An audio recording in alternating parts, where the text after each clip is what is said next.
The family of the Prophet ﷺ is obviously the Al-Bayt, is the uncles of the Prophet, Hamza radiallahu anhu, Sayyidina Hamza. We go visit him, honor him, the Shuhada of Uhud. And Al-Abbas, Aqil, who's Sheikh Abdullah al-Qadi's grandfather. All these people, we honor them and love them. And then their children, and then the children, Ja'far, the cousins, and their children, Al-Ja'far.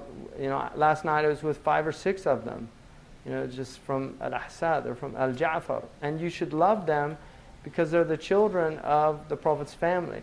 And anybody who has intisab, many people have intisab. Some people look at it like, how's that possible? Well, it's very easy. The majority of people on the earth, according to Khalid Blanchard, probably have some blood from the Prophet ﷺ, even the non-Muslims. Queen Elizabeth claims it in her lineage.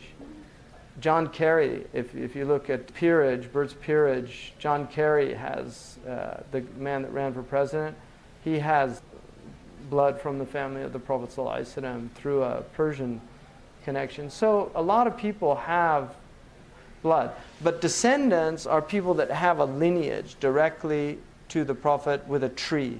Now, there are people that don't have that. I mean, they have trees, but they're not real. That's true, because it was a very prestigious thing. So you find that. But what I've noted is that there are people that have firasa and can see the family. And I've seen this many, many times. I really have. I'll give you one example. There's a man in Mauritania, Muhammad Zain, who's a sharif, very spiritual man, really amazing, scholar, lives out there. He's the only person I've ever seen Marab al-Hajj actually get up to greet and when he comes to visit. But I brought somebody from New York who was there, Egyptian, and we visited. And Muhammad Zain said to me, is he a sharif? And I said, not that I know. And he said, no, he's a Hassani, he's from the family of Hassan. And I told the person that they didn't know about it. When we got back to New York, I asked his mother, what their lineage was. And she said, well, my grandfather says that we're Hassanis. But I never took that seriously.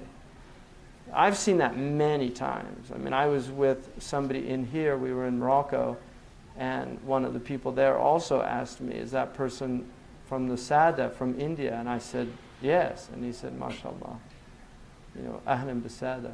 So there's people that see it like it's real. And some of them, they've got, I saw a man the other day, it was so clearly a Sayyid, and I just said, are you from the Sada? He just started crying. Because a lot of them are ashamed of it now. It's like they feel so much shortcoming, because of the responsibility. But really honoring the family of the Prophet. There's no doubt some of the family abused their rank amongst the Muslims, because Muslims used to really take this very seriously. In Egypt, it was a law during the Mamluk period. You had to actually wear a turban to distinguish that you were from the family, so that nobody from the family would be insulted or mistreated. So the men had to wear green turbans.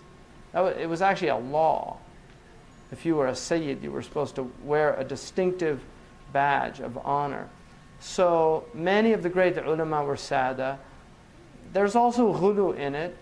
Some of the Shia tradition go to an extreme and say that the Aimma are infallible. We don't believe that. They're human beings, they make mistakes. And so some of the Sada have abused that. But even Sidi Ahmed Zarruq said, even if they abuse it, or they're sinners, or they're distant from Allah, you should always have compassion and mercy for them, and look at them as your best friend and most beloved's child, that you just feel bad for them. Like you don't have any animosity towards them. Even if they do something to you wrong, you don't. And that's why Imam Malik, when he was whipped unjustly by the governor here, who was a descendant of the Prophet ﷺ, he said that every time the soldier raised the whip, he asked forgiveness for Mansour for doing that because of his place in relation to the Prophet ﷺ. That's love. So it's important to really love the family. And the Muslims have lost this quality. We've just lost adab, we've lost, traditionally they always made sure that the Sada if they were there, because they're descendants of the Prophet ﷺ. And then on the other hand, to the Sada, because there are people in here that are related to the Prophet, there's an obligation to be noblesse oblige, like the French say. Nobility obliges you to behave in certain ways. So there's an onus also on the Sada to behave with dignity, to not do things that are inappropriate for their... this is true for anybody, but in particular, more so. It's like fasting. When you fast, it's haram to backbite. But when you fast, it's really haram. Do you know, when you're in Mecca, things are not the same as when you're outside of Mecca. It's still haram to do certain things, but in Mecca, it's really haram. It's much more serious. And the same is true for the Sada. It's the way it is, because the blood of the Prophet runs in their veins, and the Prophet never intended for any of his offspring to be other than righteous servants of God. There's no doubt about that. No doubt about that. That was his desire. He made dua for his own dhurriya. So no matter how far they go astray, they're still his children, and we should hope for the best for them and good for them always. Make dua for them. Treat them with courtesy always. Because they're sada. And if they're ulama, then they have a double right. They're Sayyid and Alim, they have double right. Ibn Abbas, Usama bin Zayd, when he took Ibn Abbas out, Ibn Abbas was taking him out, and he said, no, this is far enough. And he said, no, we were commanded to do this with our ulama, because he was from the ulama. And he kissed him, and he said, we are commanded to do this with the family of the Prophet ﷺ. And we know that Sayyidina Omar used to take Al-Abbas out in Sahih al-Bukhari. And when the drought would come, he would take Al-Abbas out and make shafa'ah with the uncle of the Prophet and say, we used to do this with the Prophet. When he was here, we would do it with him. Now we're doing it with Abbas. To show the people that the family of the Prophet is still with us. Their presence among us is part of the prophetic presence in the world. And that's why it's important for them to be people of generosity. The Sada should be the most generous people. And traditionally, they were given money just so they could be generous. And that's why a portion of the booty, the fifth, goes to the family to take care of all their needs, but also so that they could distribute it and be generous, and it creates love, engenders love in the people. So it's the only, every religion, Islam is an egalitarian religion. There's no doubt about that, but there are distinctions amongst people, and the distinctions are primarily distinctions of piety and learning. Those are first and foremost.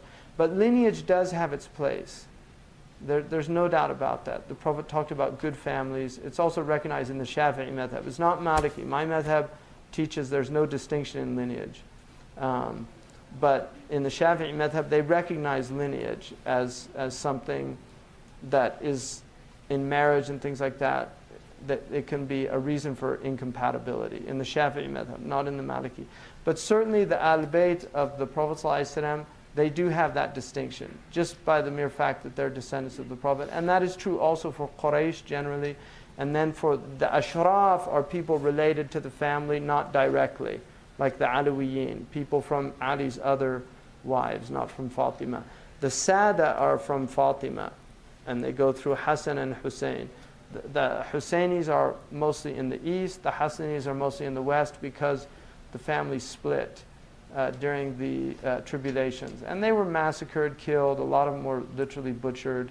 They're very afraid of them because of the Shia revolutions against the Umayyad and the Abbasid power, and the fear of the rise of the family's claims to the caliphate. That's where that comes from. So there was a lot of real treachery, a lot of killing. But you should love the family and honor them, because they're the children of our Prophet ﷺ.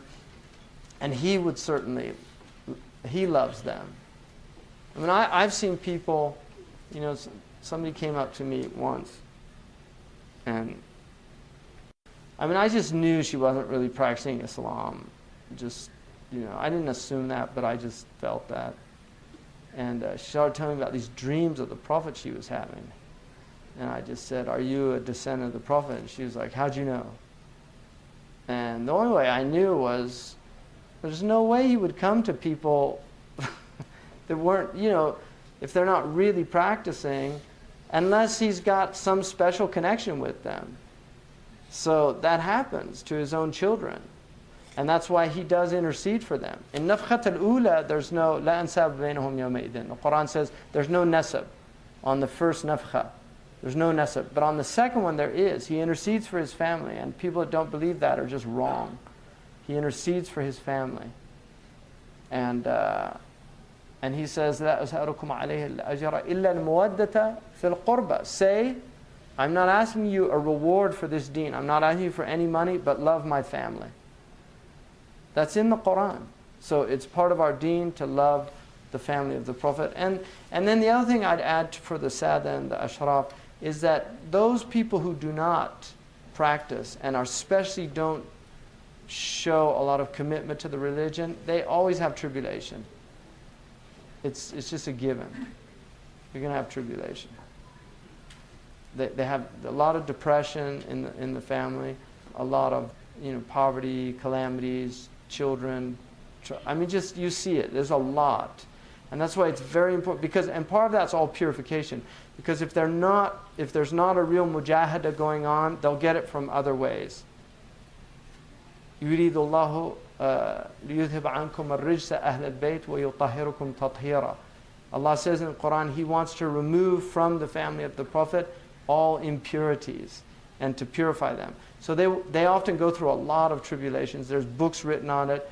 Maqatir al-Tarabiyin, the Abu Faraj al-Isbahani is one of the great books about all the horrible things that happened to the family and why. And it's really, to me, it's a proof of Islam. It's like Bani Israel.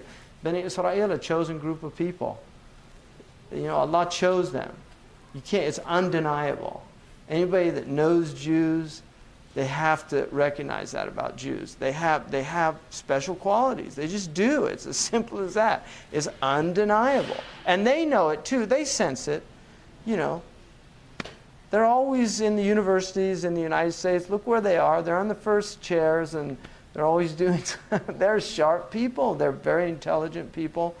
They're outstrippers in many of their fields. They're great contributors to a lot of things. They have a lot of gifts. God's given them a lot of gifts. With those gifts come immense responsibility. They also have had immense tribulation in the world because Allah doesn't give anything special to people without expecting something from them. And if they don't do that, they have tribulations. And that's what even the Orthodox Jews, that's what they consider those tribulations are from abandonment of the Torah. I mean, that's their own position about that.